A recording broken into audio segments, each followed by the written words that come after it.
Je pense que la raison numéro une de la croissance de Penny Lane sur ce marché-là, c'est le produit et derrière la vision que l'on porte et la façon dont on distribue cette vision-là. Comme tu es sur un marché de remplacement avec des gens qui sont là depuis, je disais, des vingtaines, quarantaines d'années, tu dois avoir une différence fonctionnelle qui est hyper forte. Et là, donc maintenant, on a une équipe PMM qu'on a explosée. Et en fait, on va retrouver des fonctions PMM sur des tracks par cible, de manière à justement ajuster le tir, parce qu'en fait, on se rend compte qu'en fonction de la cible, le besoin de product marketing ne va pas être la même chose. On veut pas d'un post LinkedIn qui te parle de comment est-ce que tu as failli planter ta boîte et comment est-ce que Penny Lane t'a sauvé, parce que c'est pas la réalité, quoi. Et là, on se rendait compte en fait que quand on est passé sur des formats avec des influenceurs gratuits, des podcasts, des vidéos, comme ça, c'est waouh, en fait, l'impact que ça peut avoir. Là, tu vois, on a Arthur, notre CEO, qui est passé sur une génération de do it yourself en invité. Mais on a mangé du lead pendant des mois et des mois derrière ces choses-là. Donc la puissance d'un individu qui tient un média et qui en fait la recommandation, on la connaît et on en est certain.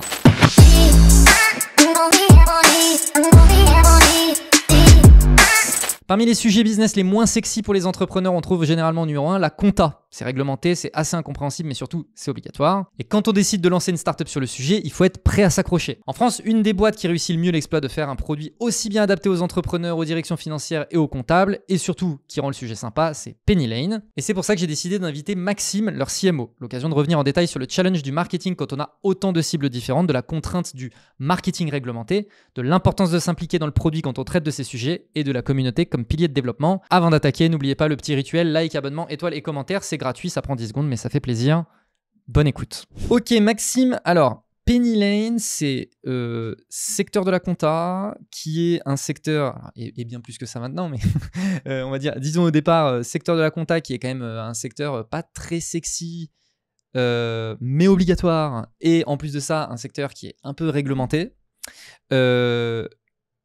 Bon, malgré ça, force est de constater que c'est plutôt une belle boîte, tu vois. Il y a eu une belle croissance et ça continue, etc. Pour toi, c'est quoi un peu les facteurs clés de succès malgré ces contraintes, tu vois? Pourquoi c'est pas sexy la compta? Quand tu es un entrepreneur et que Je pense pas que les gens entreprennent parce qu'il y a de la compta à faire derrière. Ouais, non, mais je te pose cette question-là. Enfin, je suis arrivé il y a 2 ans et demi chez Penny Lane et évidemment, moi aussi, j'avais un peu ce cliché-là. De dire, oula, la compta, le comptable, des outils vieillots, une conduite du changement sûrement un peu difficile.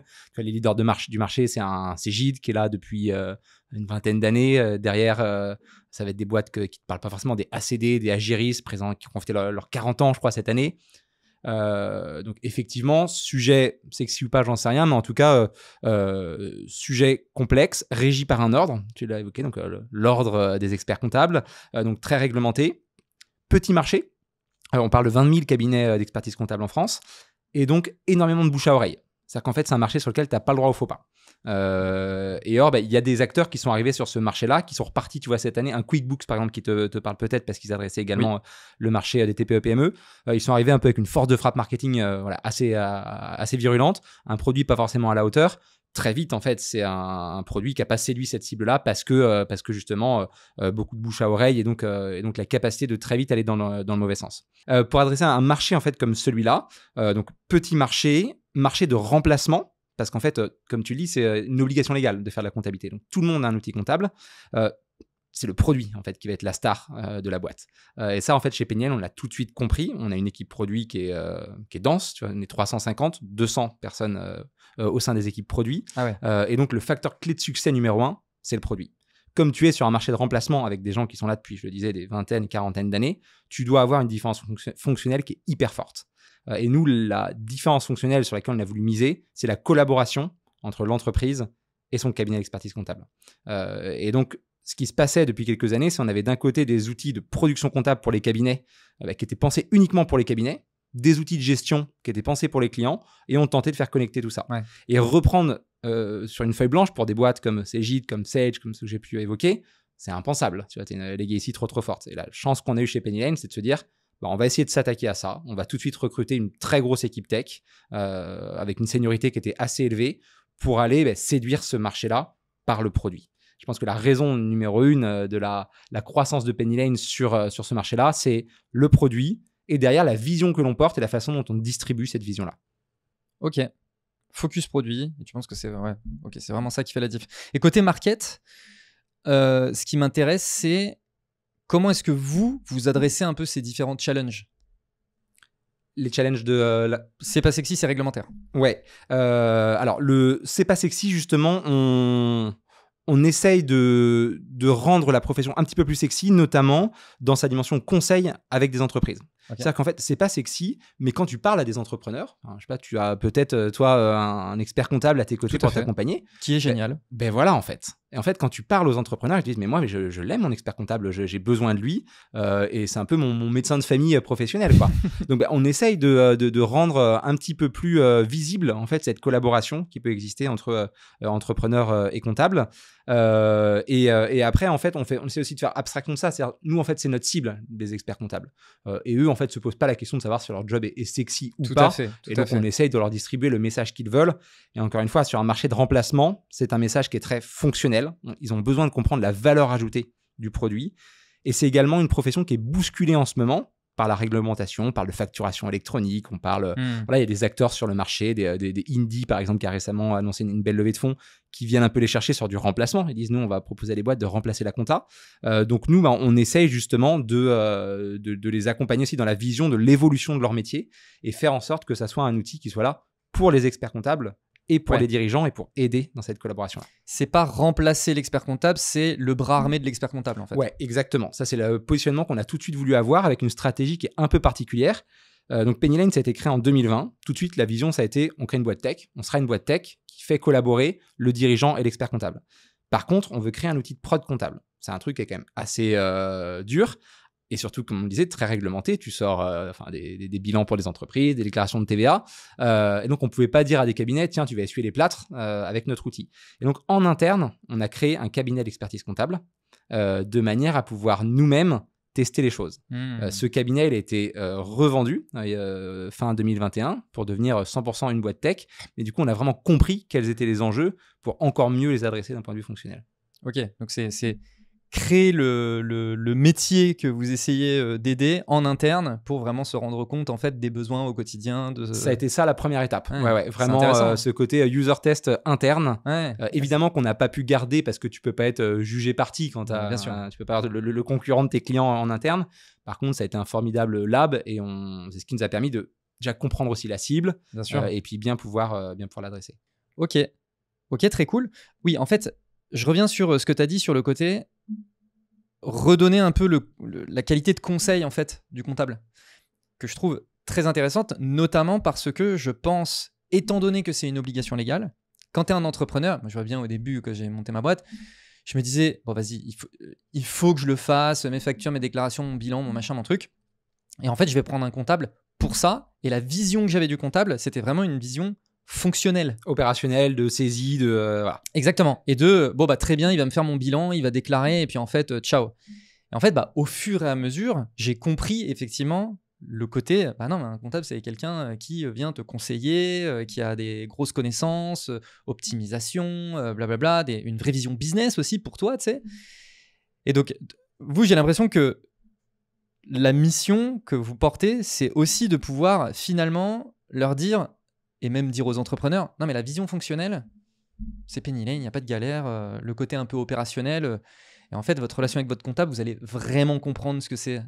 C'est un bon résumé de la situation ? Ouais, mais en fait c'est un résumé qui traduit une certaine réalité, c'est-à-dire que justement les outils historiques nécessitaient cette relation-là avec son comptable. C'est-à-dire qu'il fallait faire déposer des justificatifs, faire de la saisie comptable, du rapprochement, du lettrage, des choses très très manuelles, très chronophages, et avec une valeur ajoutée qui est quand même ultra limitée. Et ça descendait même dans les organisations. Tu vois, moi, en tant que CMO, dans les boîtes par lesquelles je suis passé auparavant, j'avais un outil comptable en interne. Et on me demandait, en tant que marketeur, quand j'avais une commande à faire sur un bon de commande pour un prestat, pour un event ou n'importe quoi, de venir dans mon outil pour déposer mon bon de commande, faire un PO number, faire des actions très, très manuelles. Et ça, en fait, justement, avec Penny Lane, on vient au maximum l'automatiser. Et c'est là où il ne faut pas faire d'amalgame, où on n'automatise pas, on ne remplace pas le comptable, pas du tout. Mais justement, on le rend plus fort, où on automatise toutes ces tâches à très faible valeur ajoutée, de manière à ce qu'il puisse se consacrer sur la dimension conseil, qui est en fait super riche la plupart du temps dans la relation entre entrepreneurs et experts comptables. Et sur le côté réglementaire, est-ce que vous, côté market, vous êtes contraint par certaines règles ? Non, en fait, la réglementation, elle touche surtout les cabinets en tant que tels. qui, alors même si ça a quand même pas mal changé ces dernières années, mais ne peuvent pas communiquer de manière très forte. Après, ça va imposer des codes que tu dois t'appliquer en tant qu'éditeur de ce secteur-là pour pouvoir jouer le jeu en fait de cette cible-là. Et ça, moi, c'est un élément dans le marketing qui touche les experts comptables qui est hyper fort. Il y a des choses parfois qu'on fait que je n'aime pas forcément, mais je me dis ma cible l'aime et donc il faut que j'aille dans ce sens-là. Oui, puis c'est un super moyen aussi de lui faire comprendre que tu connais son métier. Ouais. Et c'est très codifié. Tu vois, des choses tout simples qu'on peut retrouver beaucoup dans du marketing, des comparatifs entre solutions, des trucs un peu de... en fait, on parle de confrérie, on ne parle pas de concurrence dans ce secteur-là. Et donc, ce qu'ils attendent aussi des gens avec lesquels ils travaillent, c'est cette forme de respect un petit peu qu'on peut avoir. Donc, voilà, tu as beaucoup d'estime pour tes concurrents quand tu es éditeur dans le secteur de la comptabilité. Voilà, faut jouer un petit peu ces codes-là. Ah, c'est intéressant. Voilà. Ok, oui, donc c'est vraiment des enjeux de wording, même juste. Ouais, de wording, de typologie d'action. Tu vois, moi, donc je suis arrivé il y a 2 ans et demi. Une des premières actions que j'ai fait, c'est un truc qui s'appelle un événement qui s'appelle le Congrès de l'Ordre des experts comptables, la Grande Messe. Et je me suis dit, sur ce premier événement-là, on va y aller avec des moyens marketing ultra light parce que je ne veux pas faire de faux pas. Je me dis, est-ce que c'est une profession qui a envie de voir des mecs habillés tout en vert à te mettre de la musique sur un stand, à te faire des démos et tout, ou est-ce que au contraire c'est la cravate et tout? Je ne savais pas comment fallait placer. Et donc j'ai vraiment eu des rounds d'observation sur les 3-6 premiers mois qui ont permis de placer le ton de la communication de Penny Lane assez efficacement, même si je pense qu'on échangera tout à l'heure. On a une difficulté, c'est que certes on s'adresse au cabinet expertise comptable, mais pas que. Et on s'adresse aux TPE-PME. Des TPE-PME, il y en a 4 millions en France, avec une variété de typologies d'entrepreneurs. Donc, on a vraiment des difficultés, des enjeux en termes de positionnement, de tone of voice et tout, qui sont super particuliers. Bah, moi, comme je te le disais, je suis client. Mais par exemple, c'est moi qui suis devenu client, c'est pas mon comptable qui m'a poussé la solution. Et donc, effectivement, bah, tu as ce challenge de, bon, bah, très bien, vous, il faut vous positionner dans les cabinets, mais derrière, il y a des gens comme moi aussi, entrepreneurs qui viennent utiliser et s'inscrire à la solution, etc. Ok, justement. Ce point-là, en fait, c'est le corps de Penny Lane. Dans le sens où on a ce qu'on appelle l'effet flywheel, dans le sens où on a 2 cibles. On a d'un côté une cible cabinet d'expertise comptable qui utilise Penny Lane pour faire ce qu'on appelle la production comptable. Truc pas très sexy, mais en gros, ça veut dire qu'on est l'outil de collaborateurs comptables qu'ils utilisent de 9h à 19h du lundi au vendredi pour traiter tous leurs clients. Donc vraiment... le truc indispensable dans un cabinet où quand tu décides de mettre en place Penny Lane, ça touche des milliers de personnes. De l'autre côté, cet outil, on l'adresse également à des TPE-PME. Donc nous, notre cible, c'est des boîtes de 2 à 300, 400 collaborateurs sur des sujets de gestion financière. Quand on parle de gestion, c'est ma facturation d'achat et de vente, ma gestion de trésor, et même mes éléments de paiement avec le compte pro Penny Lane, donc qui permet de gérer toute la partie bancaire, on va dire. Et donc, on va à la fois aller chercher à équiper des cabinets d'expertise comptable. Quand on va les équiper, ces cabinets vont équiper leurs clients. Et typiquement, derrière un cabinet, tu peux avoir 100, 1000, 10 000 clients qu'on peut gagner d'un coup. Et on va aussi, en même temps, avoir une stratégie marketing qui va viser à aller chercher des entreprises en direct. Et quand on va chercher une entreprise en direct, comme toi, elle va dire à son expert comptable, putain, j'utilise Penny Lane, il faut que tu sois dessus, parce que si tu es dessus, on va vraiment mieux collaborer. Et donc, tu vas chercher ton expert comptable qui va ramener ses clients. Et donc, c'est là où on est sur un cercle qui est ultra vertueux. Ok, justement, je comptais aborder le sujet des 2 audiences, à savoir les entreprises d'un côté, les comptables de l'autre. Donc, on a bien compris comment s'y prendre et un peu cette... Donc, vous, votre objectif, c'est justement de pouvoir un peu créer cette flywheel et de donner le pouvoir aux entreprises d'en parler aux comptables et aux comptables de pouvoir facilement onboarder leurs clients, j'imagine. Donc ça, c'est aussi des enjeux produits, etc. Mais derrière, comment vous, au niveau du marketing, tu vois, acquisition, comment ça se traduit, même sur des sujets, tu vois, d'organisation interne, etc. Tu peux expliquer ? En fait, la base de ça, c'est la stratégie marketing qui va reposer sur la cible. D'un côté, on a une cible, je disais, cabinet expertise comptable, petite cible, donc du vrai B2B, outil de remplacement, donc ultra structurant, processus de décision un peu long, voilà. Et donc, on va l'adresser principalement avec des leviers marketing qui vont être assez tradis, très event, content, relations presse, relations publiques. De l'autre côté, on va avoir une cible TPE-PME, mass market, parlant de millions, on est presque sur du B2C. Et là, on va faire une acquisition donc, sur des gens qui ont des plus petits paniers moyens et on va investir davantage en digital marketing. Donc là, en gros, le site pennylane.com parle aux TPE-PME. La stratégie d'acquisition autour de ce site-là parle à des TPE-PME. Ce qui veut dire qu'en fait, nos leviers marketing ne sont pas les mêmes et sont presque opposés entre les deux cibles. Et c'est moi ce qui me permet de scinder à la fois des éléments de positionnement, des éléments de discours, sans que ça se marche dessus. Tu vois, si j'avais un site web qui devait vraiment parler aux deux, des stratégies d'acquise qui devaient vraiment parler aux deux, ça serait compliqué. J'aurais pu, il y en a qui le font dans mon secteur. Moi, je me suis vraiment dit, on va vraiment isoler les actions, scinder en deux. Les messages sont différents sur les deux, et donc les équipes, même s'il y a beaucoup de porosité, vont être assez différentes. Donc moi, j'ai une équipe marketing de 10 personnes. Sur 350 personnes, le ratio il est assez faible et ça traduit quand même l'investissement qu'on met dans le produit. Ces 10 personnes-là, en gros, elle est répartie en 2 équipes. D'un côté, on a une équipe plutôt à connotation grosse, comme on va l'appeler dans beaucoup de boîtes. Moi, en fait, j'appelle ça plus du marketing direct, qui a comme objectif d'aller chercher des prospects en direct en acquisition online. Donc, c'est dans cette équipe-là, on va retrouver des gens qui pilotent tout le funnel d'acquisition online. Donc, des experts SEO, paid, gestion des influenceurs B2B, voilà. Des techs qui gèrent vraiment le site, et on en parlera peut-être tout à l'heure, mais on a un site avec du Safe Sign Up, donc qui a presque une vision e-commerce. Donc toute cette équipe grosse, à peu près 5 personnes, donc très orientée digital, perf, voilà. Et de l'autre côté, une équipe davantage à connotation brand, que moi j'appelle plus marketing indirect. C'est ceux qui vont toucher en fait des cibles qui permettent indirectement d'aller chercher des entrepreneurs. Et donc parmi ces gens-là, principalement les cabinets d'expertise comptable, mais aussi des partenaires technologiques qui peuvent faire le lien aussi, et aussi des intégrateurs revendeurs, parce que sur ce marché-là, quand tu touches de la grosse PME sur les sujets financiers, souvent tu peux avoir un intégrateur qui peut être prescripteur.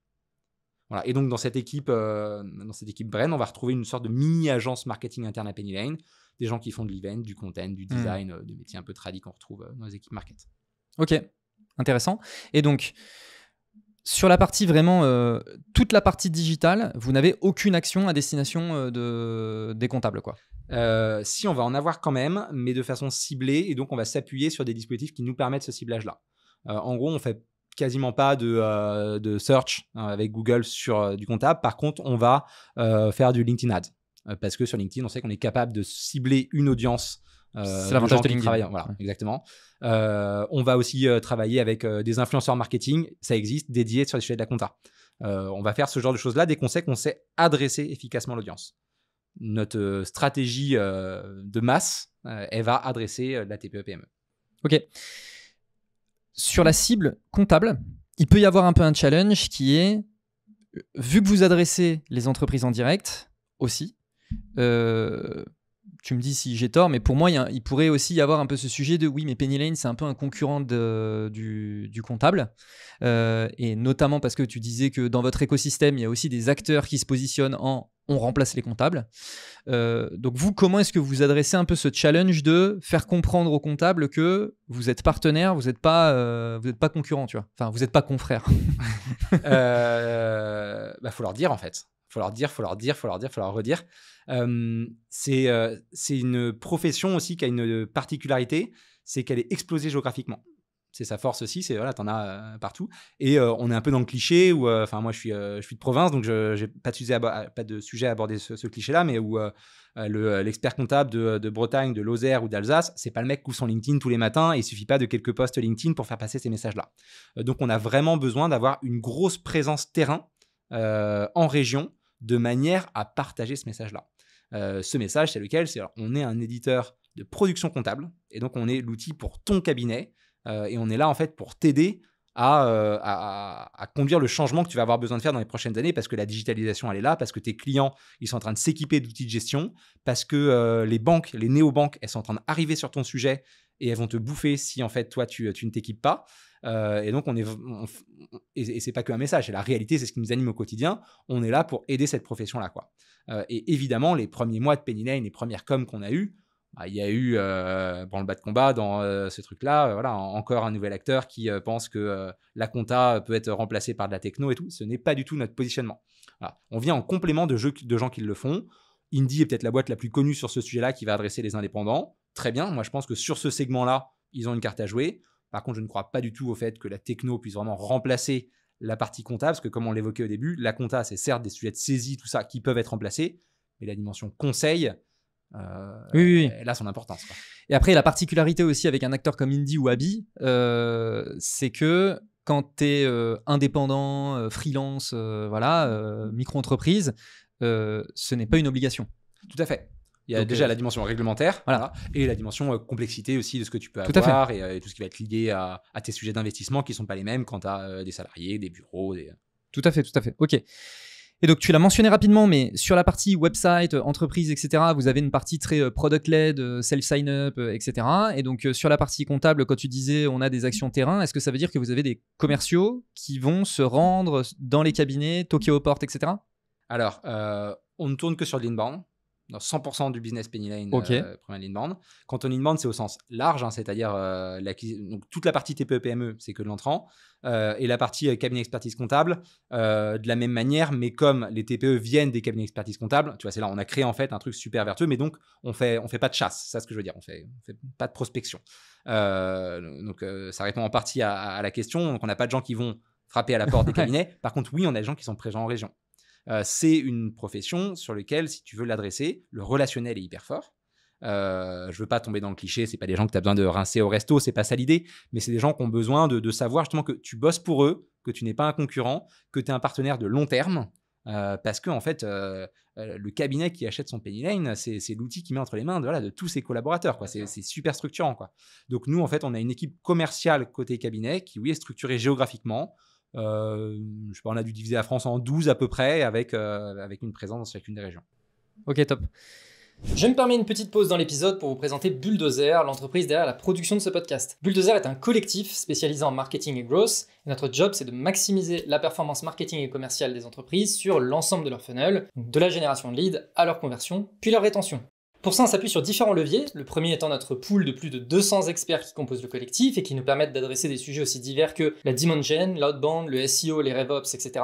Ainsi qu'une méthode de travail scientifique, data-driven et qui exploite ce qui se fait de meilleur en termes d'outils et technologies. On a accompagné plus de 200 clients depuis notre création en 2022 et parmi nos références, on trouve des super boîtes comme Aircall, Salesforce, Exa ou Mooncard pour ne citer qu'elles. Si vous aussi, vous souhaitez faire de votre marketing non pas un simple générateur de leads ou de notoriété, mais bien un générateur de revenus, je vous mets un lien vers notre site internet en description. Écrivez-nous, je pense qu'on peut faire de très belles choses ensemble. Allez, on reprend. Sur la partie product-led, ouais. On avait discuté dernièrement où en gros tu me disais qu'un des enjeux de l'équipe market, au-delà de la partie vraiment purement acquisition, etc., c'était notamment de sublimer le produit. Tu avais utilisé cette expression, j'avais beaucoup aimé, donc c'est pour ça que je me l'étais noté. Un de votre job, c'est de sublimer le produit.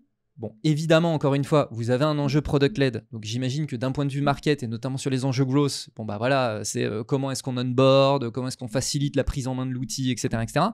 Mais du coup, comment est-ce que vous, l'équipe market, vous travaillez au quotidien avec votre équipe produit, sachant qu'en plus, comme tu disais, c'est 2 tiers des effectifs, quoi. Donc,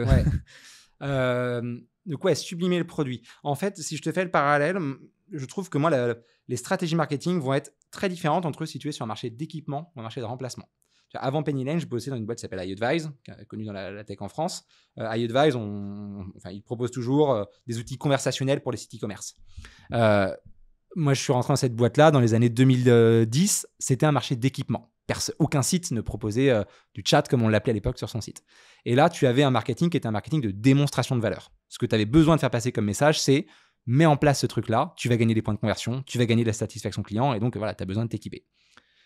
Penny Lane, marché de remplacement. Toutes les boîtes doivent faire des factures, doivent piloter leur trésor. La réglementation impose à beaucoup d'entre elles de tenir leur compta. Tous les cabinets comptables doivent avoir un outil. Donc, tu viens remplacer quelque chose qui, de toute façon, existe déjà. Au pire, c'est Excel. Mais donc, voilà. Et donc, il faut absolument que ton prospect comprenne la valeur ajoutée qu'il va avoir. Et donc, tu es obligé, c'est-à-dire que même si on avait une brand qui était magnifique, qu'on avait travaillé de la manière la plus léchée possible, si derrière, le produit fonctionnellement ne fait pas le job, tu ne vivras pas sur ce marché-là. Qui plus est, sur un persona comptable qui est quand même assez rationnel. Oui. Pour ne pas dire très très rationnel, hein. Oui. C'est-à-dire que nous on a besoin de développer des fois juste des sujets sur tel outil qui était vraiment pourri avant, j'avais tel raccourci clavier, si j'ai pas ce raccourci clavier sur Penny Lane ça va pas le faire. Donc, on est un peu à ce niveau-là. Tu es obligé en fait d'avoir une communication qui est très orientée sur ton produit. Et donc moi ce que j'ai assez rapidement compris, c'est que notre mission en marketing, c'est effectivement ce sujet d'avoir certes une belle marque pour faire passer des bons messages, partager une vision, une expertise, mais surtout de faire savoir les avantages que tu vas tirer du produit. D'où cette expression que j'aime bien utiliser, sublimer le produit. Notre équipe tech, à peu près 200 personnes, réparties dans 24 pays différents. une équipe fondateur chez Penny Lane, 7 cofondateurs, principalement tous sur des profils tech produits, qui ont monté en fait une première boîte avant dans le yield management des hôtels, qu'ils ont revendu à Booking.com et qui ont passé 3 ans chez Booking.com, plus grosse équipe tech d'Europe. Donc une culture tech extrêmement forte. Oui, j'imagine. Voilà. Et donc, quand je dis tech, c'est peut-être pas le bon terme, une culture produit extrêmement forte. Et donc moi, ils sont venus me proposer de rejoindre l'aventure en tant que marketeur. Aucun d'entre eux, tu vois, n'a de connaissances marketing, même si quand tu parles avec eux, c'est des gens qui ont la tête très bien faite et en fait, ça pourrait être des très bons CMO. Et donc tout de suite, il y a eu un peu moi, j'ai dû rééquilibrer un petit peu la balance et de voir comment est-ce qu'on pouvait davantage collaborer. Donc la collaboration, dans un premier temps, elle passe surtout par le fait de faire connaître, donc des sujets de go-to-market, faire connaître les innovations. Et progressivement, en fait, il va y avoir une porosité sur, OK, on fait connaître le produit avec des éléments marketing. Et après, comment est-ce que d'un point de vue marketing, le produit peut devenir un élément d'acquisition? Et c'est dans ce sens-là où la première action, qui est la plus structurante, de Save Sign Up a été mise en place, où en fait, pour tout un tas de raisons, mais chez Penny Lane, une entreprise qui fait moins de 5 salariés, la façon dont on va lui permettre de découvrir Penny Lane, c'est directement avec l'outil, avec 15 jours d'essai gratuit. Et donc ça a effectivement nécessité de savoir où on place la frontière entre produit et marketing. On a un funnel d'acquisition qui est géré par le market, on a un site Penny Lane qui est géré par le market, ce qui n'est pas le cas dans toutes les boîtes, mais chez nous, c'est évidemment le cas. Et après, on a le funnel d'acquisition, donc ton choix d'offre, ton paiement avec ton Stripe et tout, qui est géré par le market. Et donc, on s'arrête, nous, à partir du moment où la personne est cliente, c'est-à-dire où elle a choisi son offre et elle a payé, et là, alors, elle est onboardée au sein du produit. Et tu vois, ça se matérialise par le changement d'URL où tu passes du start.pennylane à le app.pennylane. Donc, la frontière technique, c'est celle-ci qui va marquer, en fait, après le rôle de chacun, quoi. Et on a après, pour plus parler d'éléments structurants, un sujet qu'on n'a pas encore vraiment craqué chez Penny Lane, c'est la dimension product marketing. On a testé plein de choses. Au début, le product marketing, donc des people, qui ont ces fonctions-là, moi, je me suis dit, le sujet, il est très marketing. Comme il faut sublimer le produit, il faut que ce soit des bons marketeurs. Donc, on l'a mis le product marketing au market. Moi, j'avais une équipe product marketing, plus de 3 personnes. Rapidement, en fait, ça a généré de la friction avec l'équipe produit parce que avoir une connaissance produit suffisamment profonde pour être reconnu par l'équipe produit, c'est difficile chez nous. Et donc, on avait un peu le truc de, attends, mais nos product marketeurs, ils connaissent pas bien le produit. Enfin, ils le connaissent pas suffisamment. Ils n'ont pas vraiment la finesse de l'expertise. Donc, on s'est dit, OK, on va la mettre côté produit. Et là, forcément, on a un petit peu eu l'effet inverse où on est tombé sur une communication qui était très, très user, très à destination, très usage et un peu pas assez go-to-market. Et là, donc maintenant, on a une équipe PMM qu'on a explosée. Et en fait, on va retrouver des fonctions PMM sur des tracks par cible. Tu as un PMM dédié à la cible TPE, un PMM PME, un PMM expert comptable, de manière à justement ajuster le tir parce qu'en fait, on se rend compte qu'en fonction de la cible, le besoin de product marketing ne va pas être la même chose. L'expert comptable, justement, c'est vraiment un sujet d'usage, s'assurer qu'il a compris toutes les fonctionnalités. Rationnel. Voilà, parce que c'est son outil du quotidien, alors que la TPE, c'est plus un product marketing externe, où il va falloir faire connaître davantage le produit. Ok, intéressant.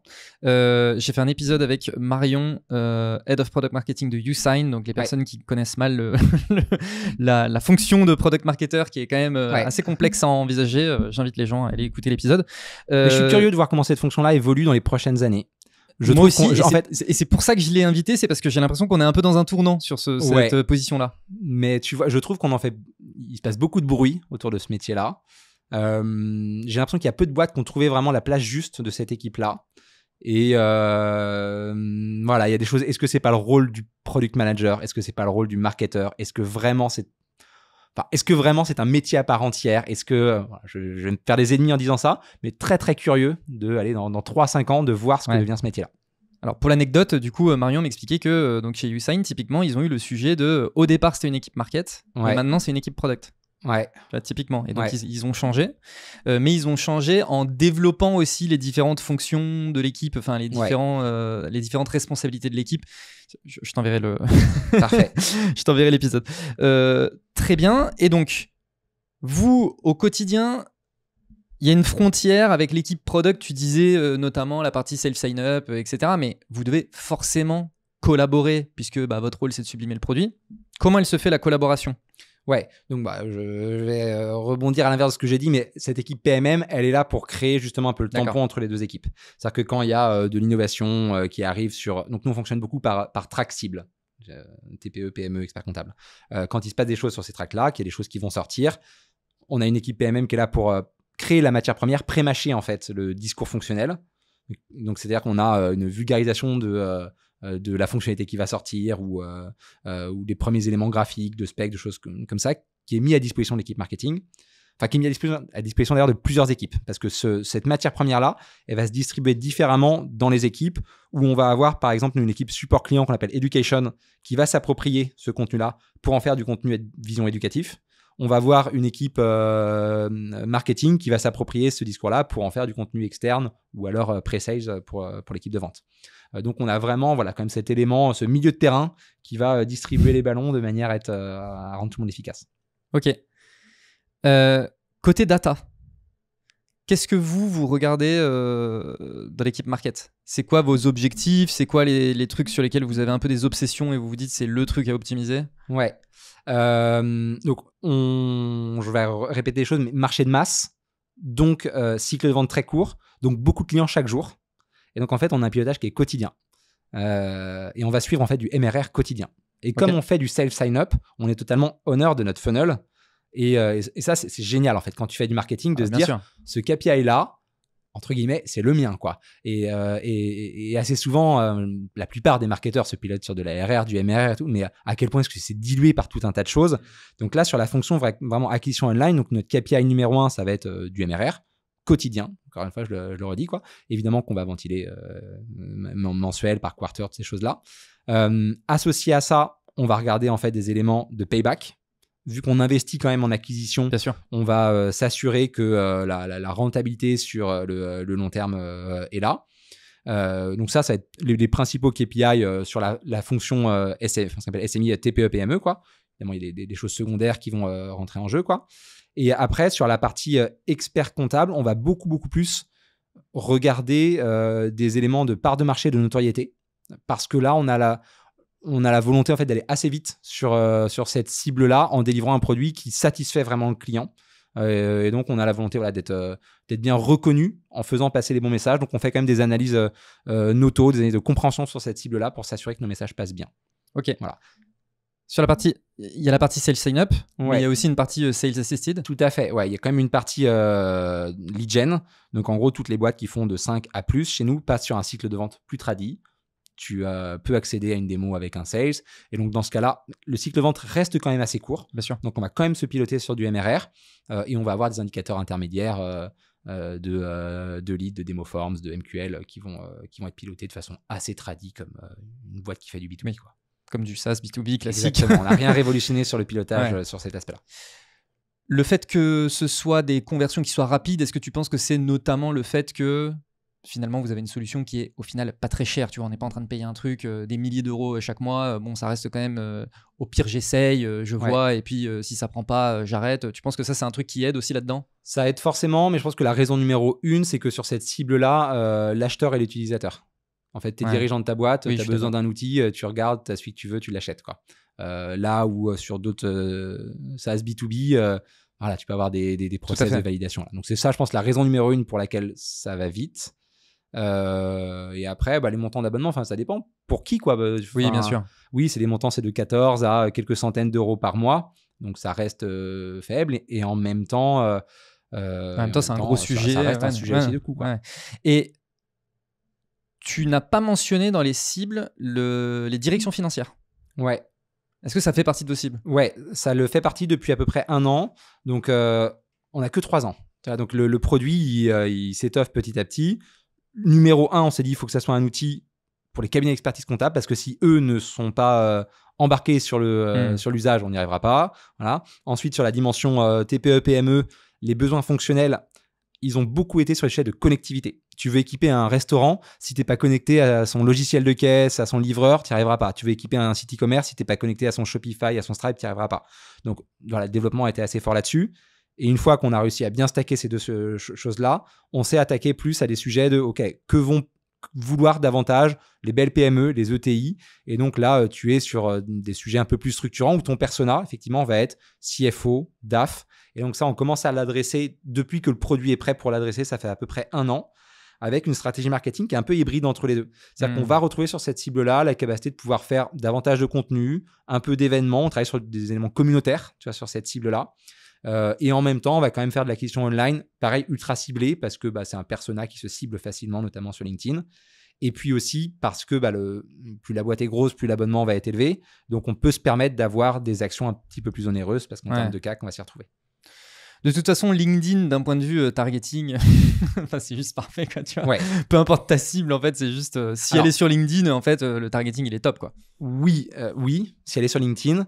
Après, je pense qu'on est le cliché de ceux qui sont sur LinkedIn et que tout le monde n'a pas notre usage quotidien. Et en fait, moi, c'est un peu ça. D'ailleurs, je suis surpris d'apprendre qu'il y a pas mal de comptables. Tu disais tout à l'heure qu'il y a pas mal de comptables sur LinkedIn. J'avoue que je suis un peu surpris, tu vois, typiquement. Si, parce que ce sont des confrères, parce qu'ils sont fédérés justement, parce qu'en fait, c'est aussi un métier où tu as énormément d'actualité financière, donc qui fait beaucoup de veille. Et alors, cette veille-là, elle est structurée par des choses un peu old school. Enfin, le forum est très présent, par exemple, dans la profession comptable, comme on l'appelle. Ok, intéressant. Et tu as quelques influenceurs et tout, et qui s'expriment principalement sur LinkedIn et sur Facebook. Tu as des groupes Facebook. Je crois le plus gros cercle d'influence de la comptabilité en France, c'est un groupe Facebook. Donc voilà. Hyper intéressant. Donc il faut rentrer dans ces codes-là. Après, il faut absolument accepter que c'est pas exhaustif, tu n'as pas toute ta cible dessus. Et en fait, quand tu exclus le fait de dire je peux pas aller la chercher sur du search, sur Google, enfin sur tout ce qui existe, je peux pas aller la chercher sur LinkedIn, c'est là où tu commences à devoir être un petit peu plus créatif et à taper sur d'autres leviers. Et moi, c'est ça ce que j'adore chez Penny Lane, c'est l'exhaustivité des sujets marketing.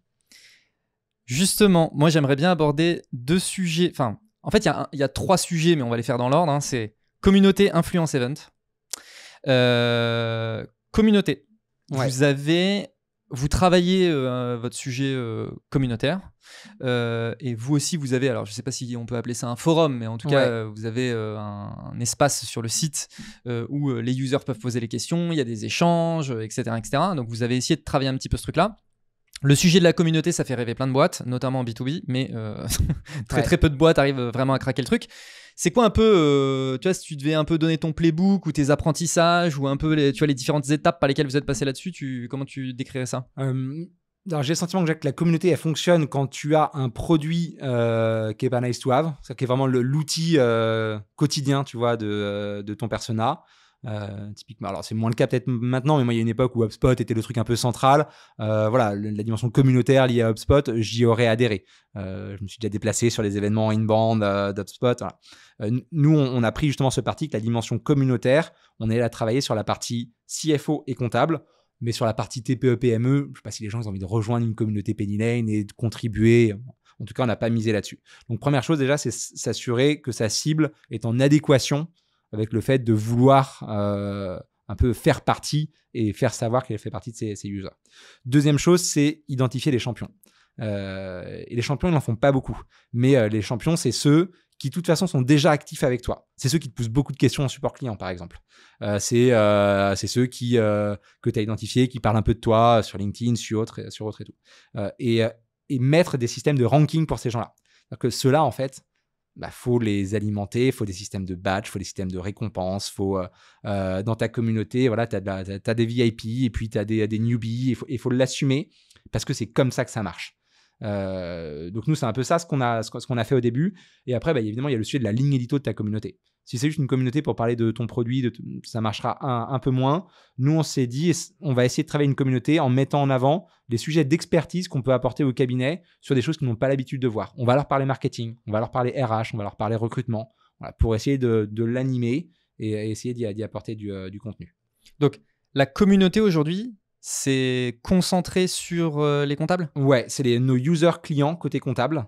Okay. Qui vont principalement échanger entre eux et faire grossir cette communauté-là.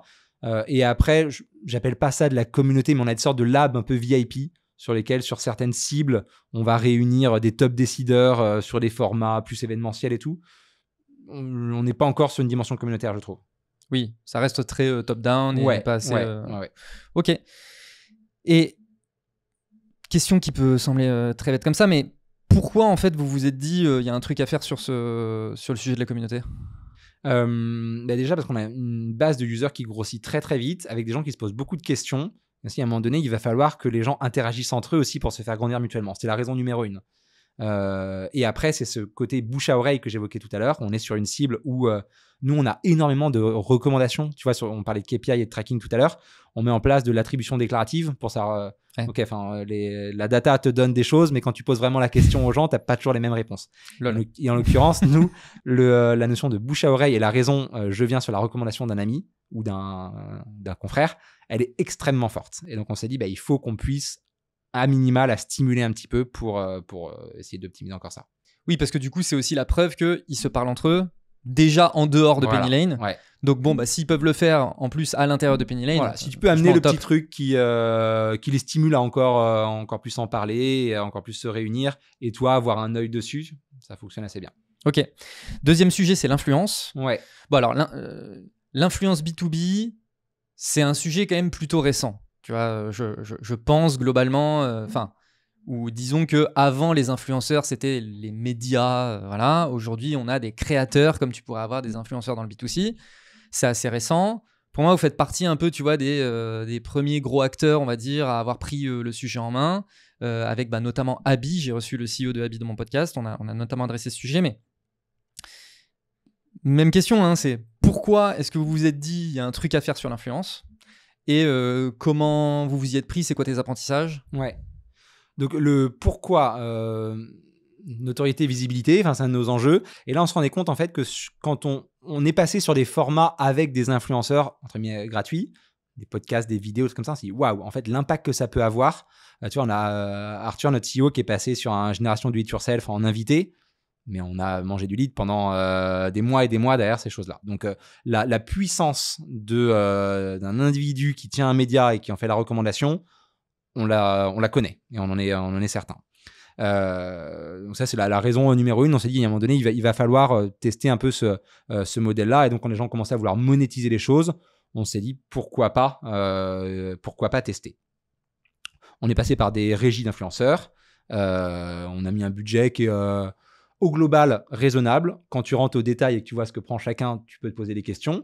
Mais on s'est dit, de toute façon, on y va, on teste et on mesurera la perf. Alors, je reviendrai dessus. Mesurer la perf, pour nous, c'était quoi? On avait mis quelques codes, des choses comme ça. On s'est dit, on va voir le trafic que ça nous envoie, on va voir l'impact que ça peut avoir sur des éléments. Tu vois, ça, c'était principalement sur LinkedIn. Donc, est-ce qu'on va caper un peu plus en follower LinkedIn? Voilà.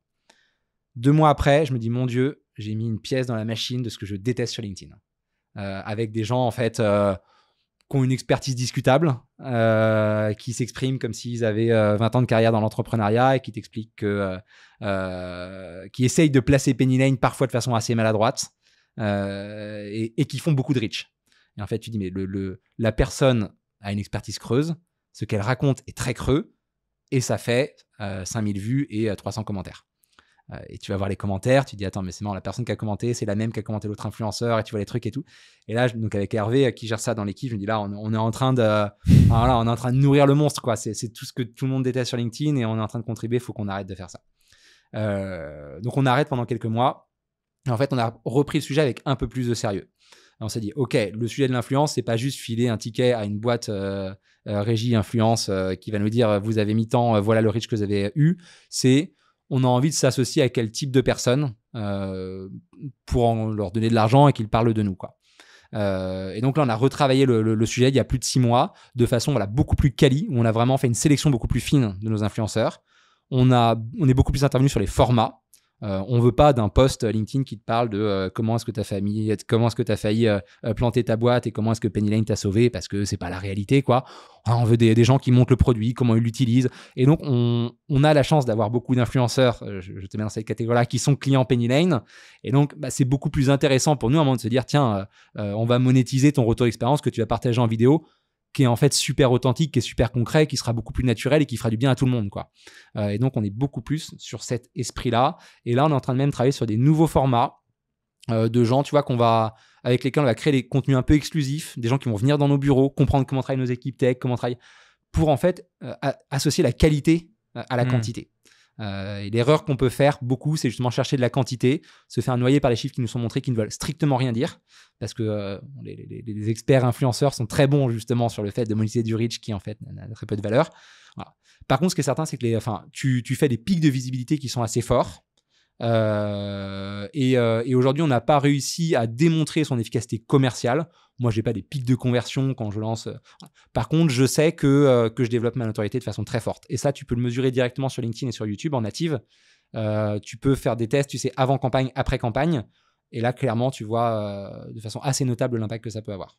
Ok, donc c'est ça ce que vous mesurez aujourd'hui. Aujourd'hui, on mesure que des sujets de notoriété quand on fait de l'influence. Ok. Donc là, ok, première expérience plutôt, tu vois, un peu mi-figue, mi-raisin. Ouais. Mais malgré tout, tu t'es dit, bon, il y a quand même un truc à faire. C'est juste qu'on n'avait pas pris le bon angle. On a testé un truc un peu comme ça à la va-vite. Mais moi, ce que je trouve intéressant, tu vois, dans ce que tu as dit, c'est, ok, on va tester un truc, mais en fait, la conséquence de ce test a permis aussi de se reposer des questions un peu fondamentales mais en fait on veut quoi, pourquoi fondamentalement on pense que c'est une bonne idée, etc. Et c'est pas juste effectivement des enjeux de KPI, c'est aussi des enjeux de positionnement, de qualité, etc. Ça a été exact. Donc le sujet positionnement, c'est un sujet chez nous. On est présent sur un marché qui est en train d'évoluer. On vient de la compta, de la finance, on a un petit peu parlé, on a un compte pro aussi. Tout ça est en train de créer une sorte de catégorie.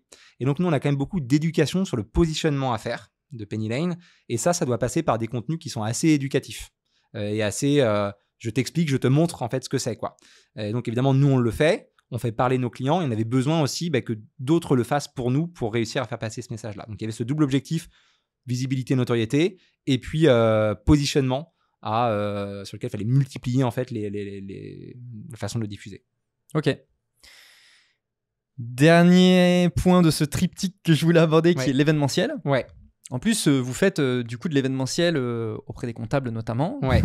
Donc, pareil, c'est quoi un peu le playbook sur l'événementiel déjà, tu vois, physique, digital, sur quelle cible, comment on s'y prend, tu vois?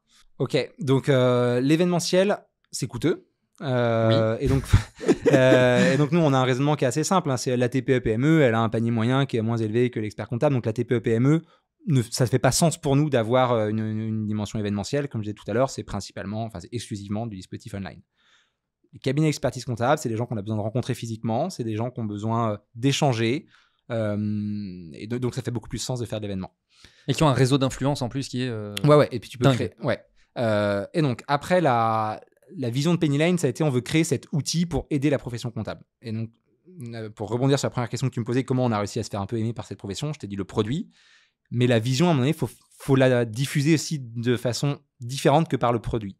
Et donc, on a voulu créer nos propres événements pour pouvoir nous justement diffuser cette vision-là. Donc, la stratégie événementielle de Penny Lane, elle touche principalement les cabinets d'expertise comptable. Elle va se diviser en deux. Déjà, il y a beaucoup d'événements qui existent et qui sont créés par les comptables, par l'ordre des experts comptables, en région. Enfin, il y en a une cinquantaine, soixantaine par an auxquels nous, on va participer. Et là, c'est du old school. Tu viens, tu es à ton stand, tu fais une prise de parole. Voilà. Ça marche redoutablement bien. Il n'y a rien de révolutionnaire là-dedans, mais pour nous, pour notre cible, quand un cabinet comptable est présent en Alsace et n'est pas sur LinkedIn, pardon pour les Alsaciens, c'est la même chose pour les Bordelais ou autres, faut aller les voir chez eux. Et donc, pour ça, tu es obligé de faire ça. Mais ça répondait pas à notre objectif de comment est-ce que nous, Penny Lane, on fait passer nos messages autour de la vision qu'on a de ce marché qui est en train d'évoluer, autour de la vision qu'on a sur la profession.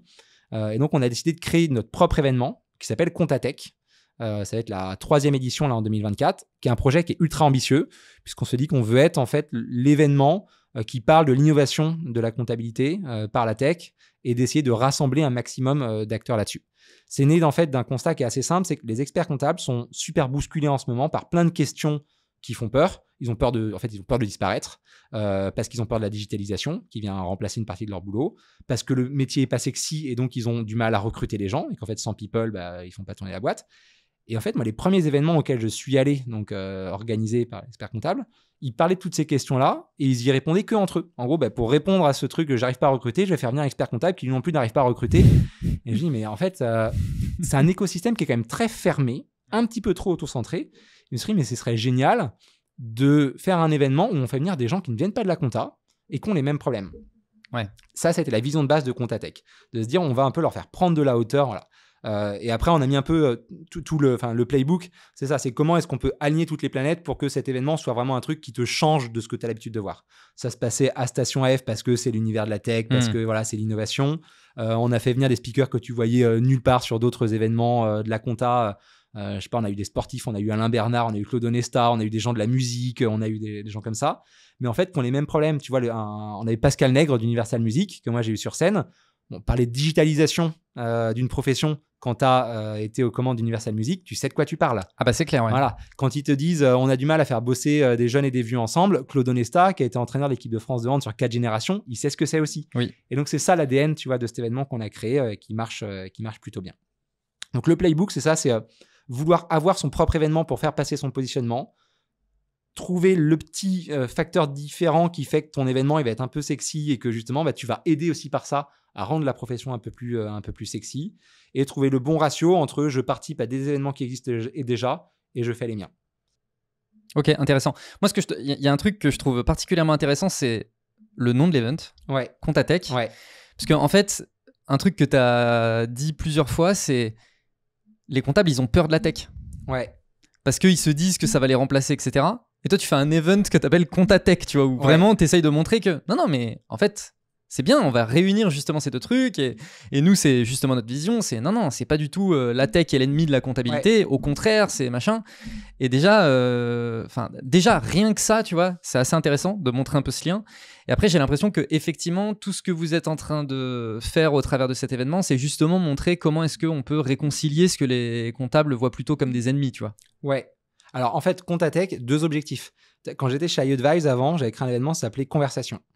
Et moi, je trouve que la dimension événementielle en propre, c'est super important qu'elle vienne traduire ton expertise et ton positionnement. Je comprends pas, tu vois, les boîtes qui... Je voulais pas l'appeler Penny Lane Day. Je voulais pas l'appeler iAdvise Day. C'est pas ça l'idée, quoi. Sinon, ça veut dire que je suis hyper auto-centré sur moi-même. Et si je veux incarner un sujet, prends le mot le plus court sur le sujet et fais-en ton sujet, quoi. Et tu vois, c'est un événement, mais demain, ça peut être un média, en fait. Ça peut être, tout à fait. Ça peut être un podcast, ça peut être un bouquin, ça peut être... Voilà. Donc, Contatech, à la base, c'est ça. On veut... Penny Lane, nous sommes la Contatech. Ultra manque d'humilité de dire ça, mais mais c'est l'ambition, en tout cas. Exactement, c'est l'ambition.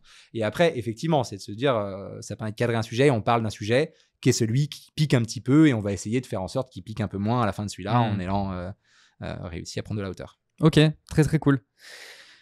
Là, en ce moment, on voit globalement dans le secteur de la tech, les gros enjeux du moment, c'est autour de la rentabilité. Ouais. Vous, Penny Lane, secteur de la tech, donc vous devez vivre ça aussi de plein fouet. Donc, il y a 2 challenges. Hein. Vous n'avez que 3 ans, donc il y a un enjeu de scalabilité. Ouais. En même temps, il y a cet enjeu de rentabilité. C'est quoi le plan ? Ouais. Alors, moi, j'entends beaucoup un peu le truc de... Il y a des boîtes qui ont levé beaucoup d'argent pour faire de la croissance très vite, et puis de l'autre côté, il y a d'autres boîtes qui cherchent de la rentabilité. Moi, j'ai toujours été dans l'univers des scale-up. Je ne connais pas de CEO qui ne sont pas sur une logique quand même d'efficacité commerciale et notion de rentabilité. Donc en fait, quand tu fais de la croissance très rapide, tu le fais quand même dans un objectif à un moment donné d'être efficace. Mais tu as un peu plus de marge. Voilà. Le sujet, le contexte, il est plus qu'avant, l'argent était peut-être plus accessible en plus grande quantité, et donc tu pouvais avoir de manière un peu plus longue, quoi.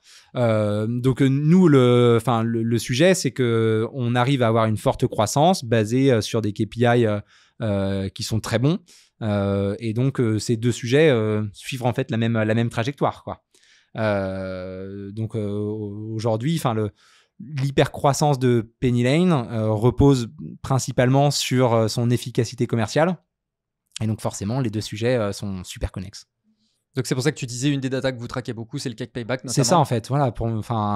Oui, il y a des moments où sur des sujets de conquête de marché, de lancement, tu vas être sur cette phase de je recherche beaucoup de parts de marché, j'investis dans les outils marketing qui au début ne vont pas être rentables parce que je teste des choses.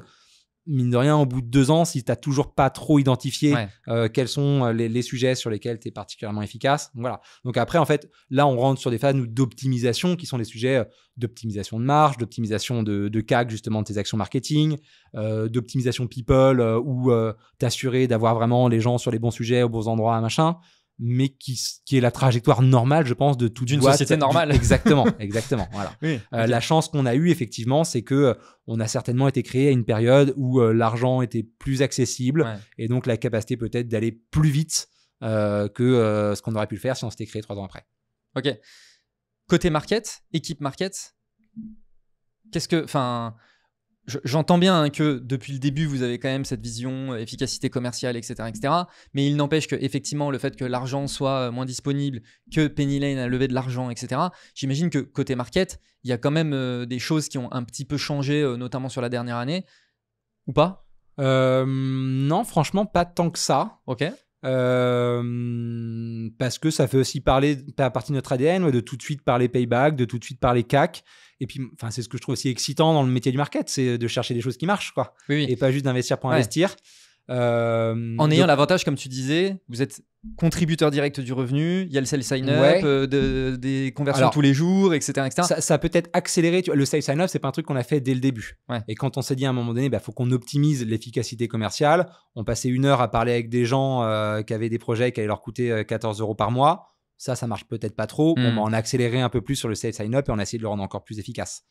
Donc, tu vois, tu as eu des choses comme ça qui, de toute façon, auraient fait partie des plans qu'on a peut-être accéléré pour se rendre plus sain sur ces sujets-là. Et après, je pense que les sujets, ils ont plutôt été people, où en fait, sur les ambitions qu'on pouvait avoir sur les sujets de recrutement, on s'est peut-être donné un peu plus de temps. Et voilà, on est moins l'être au Père Noël dans ce qu'on veut avoir comme équipe et on le fait de façon beaucoup plus mesurée, rationnelle. Okay. Dernier sujet que j'aimerais adresser avec toi, c'est le côté multiproduit. Et notamment, il y a un sujet, on en parlait en off un petit peu avant, c'est vous avez pris une trajectoire avec le produit qui est d'abord un outil de gestion comptable, etc. Et puis ensuite, vous êtes venu, on va dire, vous développer sur le secteur bancaire, parce que maintenant, il y a un compte pro au sein de Penny Lane. À l'inverse, d'autres acteurs comme Conto suivent un peu une trajectoire inverse, c'est-à-dire ont commencé par se développer sur le secteur bancaire et aujourd'hui ils sont en train de développer des sujets, des outils de gestion. Concrètement, comment est-ce que vous cherchez déjà à développer cette partie-là? C'est quoi un peu le plan là-dessus? Et comment est-ce que vous venez justement travailler sur des positionnements différenciants? Tu vois, c'est des acteurs comme Conto. Donc Conto, Shine, tu vois, il y en a plein en fait des néobanques qui commencent à s'intéresser au sujet de la gestion. Pas encore au sujet de la compta, mais au sujet vraiment de la gestion. Je peux faire mes factures, je peux faire de la pré-comptabilité. Voilà. Et des acteurs qui viennent du sujet de la compta, qui commencent à distribuer des services financiers pour les clients et pour les cabinets d'expertise comptable, pour qu'ils puissent les proposer à leurs clients. Et tout ça, en fait, ça traduit la création d'une catégorie. Ce sujet de l'OS financier, c'est un vrai sujet. On le voit émerger dans les pays anglo-saxons et je pense vraiment que c'est le défi de positionnement qui nous attend là dans les quelques années à venir. Moi, je trouve ça excellent. C'est-à-dire que c'est une nouvelle forme de concurrence qui est assez saine parce qu'elle va amener de nouveaux usages pour les entrepreneurs et pour aussi les cabinets d'expertise comptable. Alors après, comment on se différencie? C'est des questions de posture et de vision. La finalité, à un moment donné, c'est que tout va se regrouper autour du même sujet. Faire sa gestion, c'est-à-dire faire sa facturation, tenir sa compta et avoir son compte pro se passera au sein d'un seul et même OS. La question en fait que se posent les dirigeants, c'est la dimension technologique. Elle va être résolue par beaucoup d'automatisation, beaucoup d'outils comme Penny Lane, comme d'autres. Par contre, c'est la dimension conseil où celle-là, on va toujours en avoir besoin, quoi. Et donc, au-dessus de son OS financier, est-ce que je veux plutôt que mon conseil soit distribué par des experts comptables ou est-ce que je veux plutôt qu'il soit distribué par des gens du secteur bancaire? Je pense que c'est ça ce qui fera la différence en fait sur le marché demain. Et nous, le retour qu'on a quand même, c'est que pour des TPE-PME, le médecin de famille, c'est l'expert comptable et c'est auprès de lui qu'on a besoin de bien pouvoir échanger, quoi. Donc voilà, en tout cas, il y a des boîtes qui commencent à bouger et à amener de la porosité. Ça traduit la création d'une catégorie, des modèles de vente qui sont très, très différents. Tu vois, tu citais un Conto, c'est un Shine aussi pour comparer. Ces deux boîtes-là investissent beaucoup en acquisition directe parce qu'elles vont chercher leurs clients par de l'investissement marketing grand public très, très fort. Là où nous, un Penny Lane, on a plus le parti pris de travailler pour les experts comptables. Donc, on leur crée le compte pro qui va leur faciliter vraiment la vie et le quotidien, qui va leur permettre aussi de vendre peut-être demain des services financiers à leurs clients, de manière à faire de ces gens-là les meilleurs prescripteurs pour toucher le tissu économique. Donc, c'est aussi des modèles d'acquisition qui sont très différents. Et donc, on voit bien aussi que le sujet du positionnement, c'est pas que d'un point de vue messaging, mais c'est aussi un modèle de distribution, tu vois. Ouais, complètement. Parce que en fonction de qui est ton bras droit en fait dans ta distribution, tu ne portes pas les mêmes messages. Voilà, c'est pour ça qu'on voit pas, tu vois pas Penny Lane à la télé comme tu peux voir des acteurs bancaires à la télé parce que leurs modes d'acquisition ne sont pas du tout les mêmes. Je pense aussi que, tu vois, encore une fois, j'en reviens à ce que je t'ai dit en intro sur le fait que le secteur de la compta, c'est peut-être un secteur qui est pas sexy, etc., etc. Je pense que c'est, en fait, tu me fais aussi prendre conscience peut-être que c'est un secteur qui est mal compris. Tu vois, globalement par les entrepreneurs. Je pense que c'est encore une fois mal compris et je te disais que pour moi au début un comptable c'était quelqu'un qui allait gérer mes factures et puis qui allait rentrer dans les cases, tu vois, compte zéro, machin truc, bref, et me faire mon bilan. Alors que c'est un métier de conseil, blablabla. Alors que le secteur bancaire, tout le monde a une banque, c'est un secteur qui fait déjà de la pub en télé depuis extrêmement longtemps, etc. Donc la compréhension, déjà ne serait-ce que la compréhension du produit, du secteur, etc. est absolument pas la même. Donc naturellement, les leviers, tu vois, tu peux beaucoup moins faire du mass market et de la télé, etc. Tu vois. Alors après, le cliché du comptable, je pense qu'en France, on aime bien l'entretenir. Le cravate, chemisette, crayon dans la pochette, voilà, le Jean-Claude Convenant de Caméra Café, quoi. Donc forcément, voilà, on vit avec ce cliché-là. Je pense qu'il a existé dans l'univers bancaire il y a quelques années et qu'en fait, l'usage qu'on a en tant que particulier des banques a un peu cassé ce cliché-là. Tu vois, avec les bourseaux, les Fortunéo, où en fait, on s'est mis à aimer son application bancaire. Et après, il y a des boîtes, on citait Conto tout à l'heure, qui ont fait beaucoup de bien, je pense, beaucoup de bien pour le particulier, peut-être moins, qui ont changé l'image en tout cas du sujet bancaire. Je sais pas si sur la compta, il y a besoin de le faire, tu vois, il y a peut-être moins besoin et si vraiment ça bougera dans ce sens-là. En tout cas, je te rejoins complètement pour se dire que c'est un secteur qui est mal compris. Moi, le premier, j'avais vraiment de gros clichés dessus. Et en fait, je trouve ça assez passionnant de voir le rôle que jouent ces gens-là, assez cachés en fait auprès du tissu économique, du moins en France, où la compta est super, super complexe. Et c'est assez cool en fait de bosser pour une boîte qui s'attaque à un sujet comme celui-là, enfin d'un point de vue market-com. C'est génial de se dire, c'est clair. Voilà, au moins il y a de quoi faire, quoi. Ah bah c'est un beau challenge, je suis 100% d'accord. Et en plus, comme on l'a dit, quand tu parles avec des entrepreneurs et que tu leur demandes alors ton comptable et tout, bah tu vois, moi c'est comme je t'ai dit, moi j'adore mon comptable, tu vois, enfin vraiment. Et donc tu vois, il y a un peu cette espèce de paradoxe entre oui, bon bah tu vois, Jean-Claude Convenant, et en même temps quand tu parles aux entrepreneurs, ah mais moi je l'adore en fait mon comptable. Et donc tu sais, il y a quand même un espèce de challenge pour ah bah allez, on va vous aider à montrer aussi cette facette de votre métier, quoi. Enfin, c'est quand même hyper cool. T'as un vrai cliché à casser. Alors après, c'est un cliché qui est parfois malheureusement entretenu dans certains cabinets où c'est quand même assez tradit dans l'organisation d'équipe. Oui. Et donc, voilà, malheureusement, tu as des gens qui ont des boulots où les étapes sont difficiles à passer. C'est des gens qui ont fait 8 années d'études pour être expert comptable. Hein. Donc, tu as aussi ce truc très fermé. Voilà. Mais pourtant, tu vois, c'est des gens qui souffrent d'une vraie difficulté à recruter dans ce secteur-là. Et il va falloir quand même que les choses bougent déjà chez eux en interne pour que ça puisse davantage transpirer et qu'un jour, ça arrive jusqu'au grand public de se dire c'est un métier qui me donne envie et c'est des gens avec lesquels j'ai envie de collaborer. Ok. C'est quoi les prochains challenges de développement pour Penny Lane et pour l'équipe market là ? Donc on est présent que sur le marché français. Okay. Ça va être le cas encore pour les mois et années à venir parce qu'on a vraiment envie de craquer complètement le playbook de l'acquisition d'un marché et d'aller au fond des choses. On a vraiment à cœur de satisfaire nos utilisateurs et donc de ne pas amener du défocus qui pourrait faire baisser la satisfaction. Donc on va vraiment s'assurer que ça marche vachement bien sur le marché français. Et il y a de quoi faire.